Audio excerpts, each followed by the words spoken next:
What is up, you guys, and welcome back to another video. My name is Blossom and I'm a content creator over on Instagram. Now I'm making my way over here to YouTube to make some fun chit-chatty content talking about all things beauty, books, and blowouts. And today we're talking about books. We are doing a January wrap-up. Can you believe it? Because I can't. This month went by too quick. And this month I decided to be an avid reader, and it went by even quicker because as a reader, you know, there's not enough minutes in the day so you can read the books you want to read. So I feel like my month just went, pew, it flew by, okay? When I tell you that I thoroughly enjoyed my reads this month, I really did. Last year, I ended the year reading the ACOTAR series, so I was really stuck in that world, in that fantasy, which I am not complaining about. But once I started taking my Bookstagram or decided that I wanted to create a channel to talk about all things beauty, books, and blowouts, and more so books, if anything. Once I started taking that seriously, there are so many books that started like flooding my Instagram, my For You page, everything that started hitting me. I'm like, oh my God, I need to read that. I need to read this. I need to read.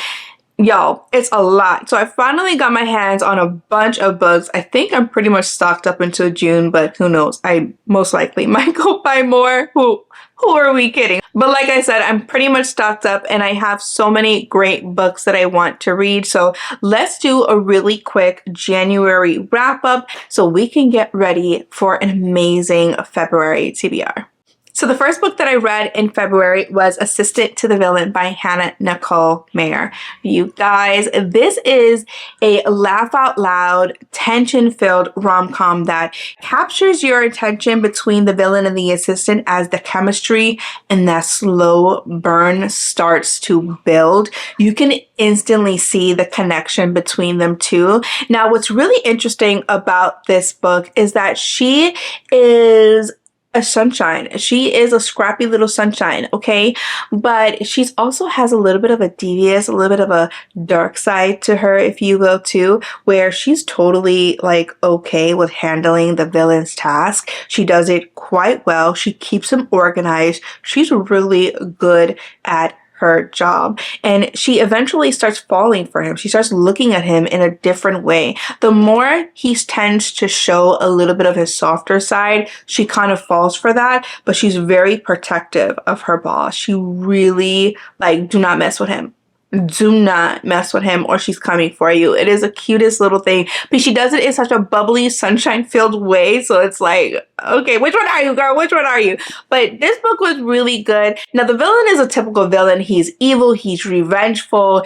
He's usually one step ahead until he's not. And Evie's quick on the feet responses, her quirky humor really does simmer his anger down a bit.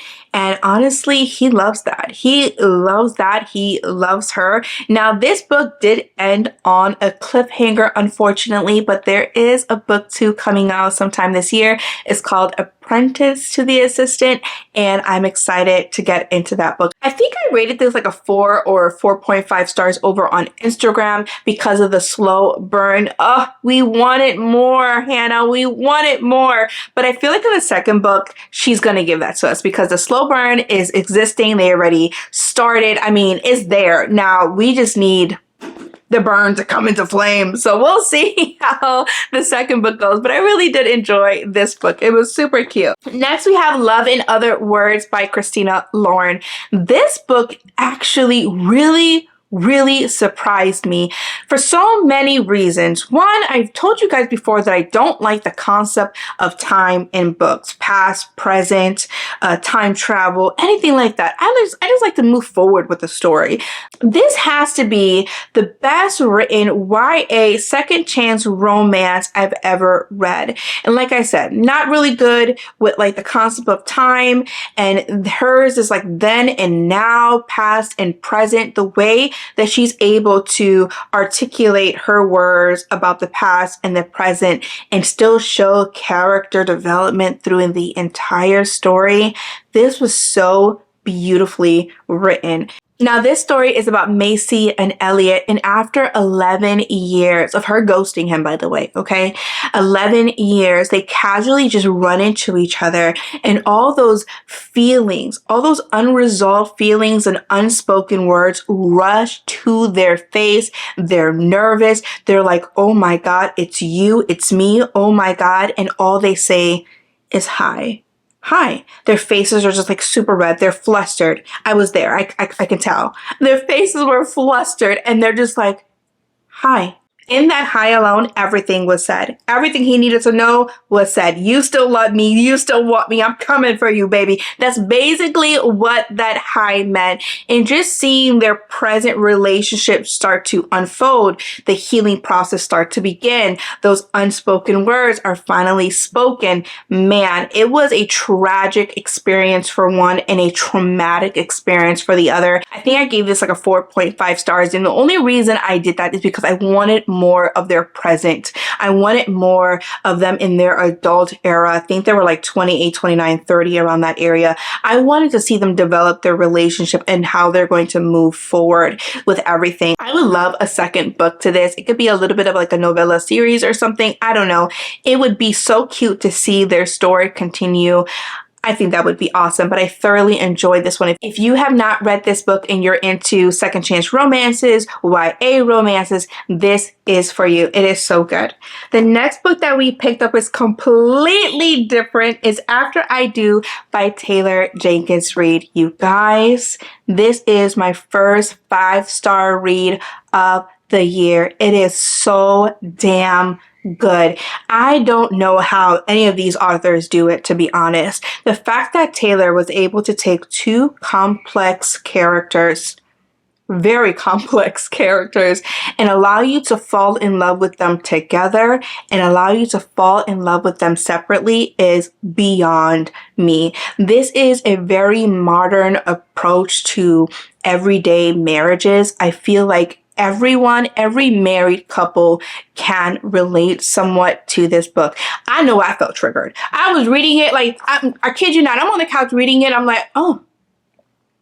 And I'm looking at my husband like, I'm telling you, it was so good. Now, initially when I read the synopsis, if you go back to my first video here on YouTube, and I was reading it and it says Lauren and Ryan's marriage reaches a breaking point. They come up with an unconventional plan to kind of salvage everything. I was like, that's foolish. I've never heard of something more foolish. Absolutely not. You're married. No.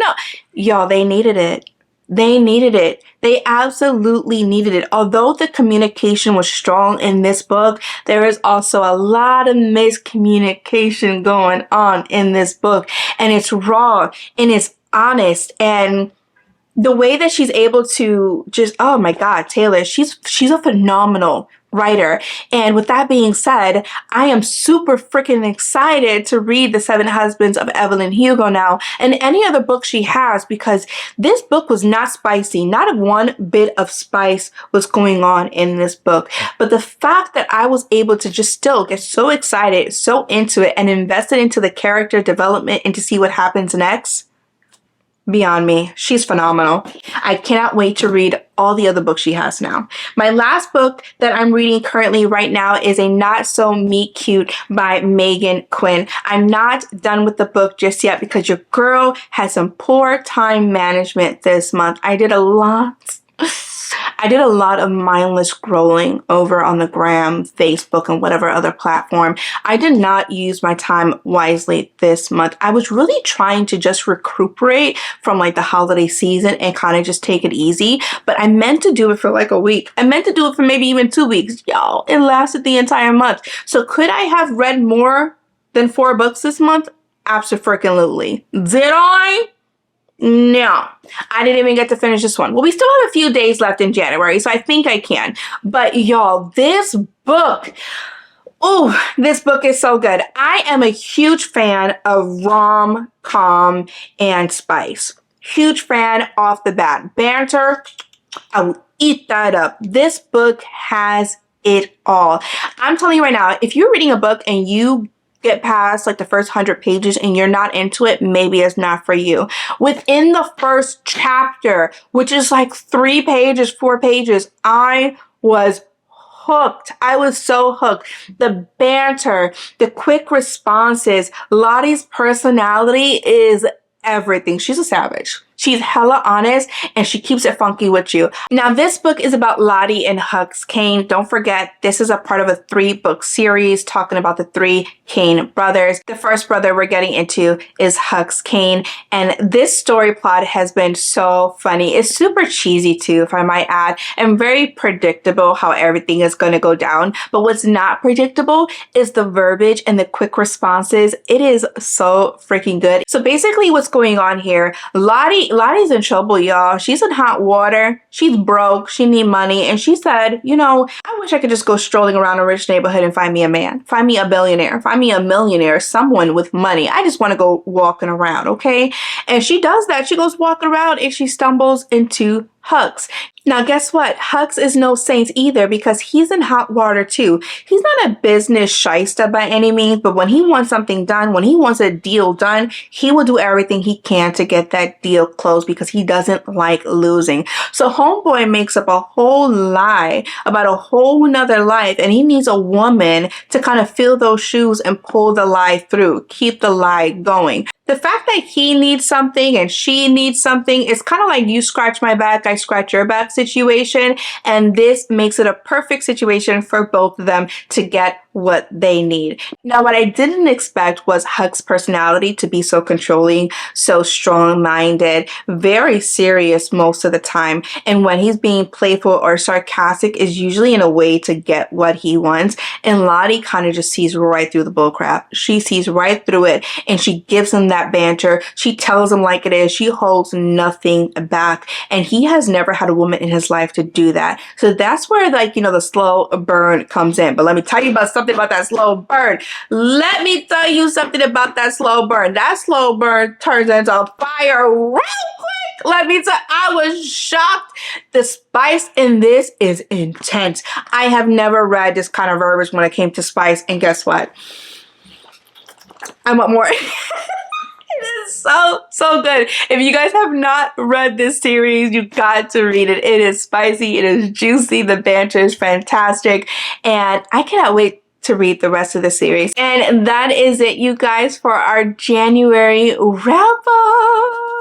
We did it, you guys. Another strong month of reading. Technically, this is my first wrap-up with you, but I mean, come on. I spent a whole year reading last year, and I didn't even get to share those books. I'm thinking about doing like a series of what books I would recommend to you guys for new readers, books that I just absolutely love, because I did read a bunch last year, but this is the first year that we're documenting it on YouTube. So I might bring back some oldies but a goodies from last year to show you guys what I really truly loved. But that is it. This is our first January wrap up, and I think it was a successful one given the month. And I'm really excited for next month's TBR because it's a good one. You guys, that's it. If you like this video, go ahead and give it a thumbs up. If you read any of the books that I have read this month and you want to chit chat about it in the comments below, I'd love to talk to you. And until the next video, bye for now.